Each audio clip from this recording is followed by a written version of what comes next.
My next movie is Reflection in a Dead Diamond. This came from Belgium. Not really a horror movie at all, but Shudder released it, and it has heavy horror elements. So it's actually more of like an experimental spy movie.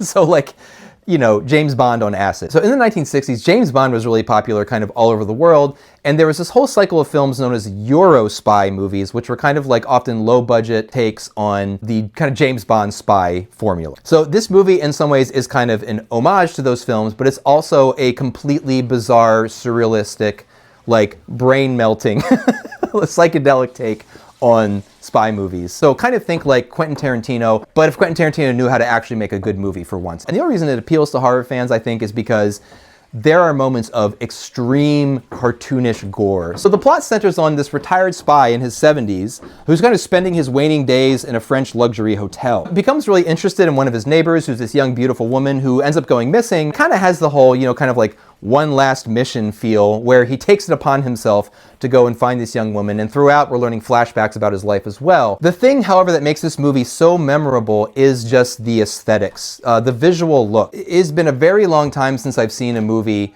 where this movie just has so many different aesthetics smashed into one that even for that reason alone, I wish more people would take this movie seriously and check it out. It really is just beautiful, fun, shocking, and it absolutely deserved to be on this list, so go see it.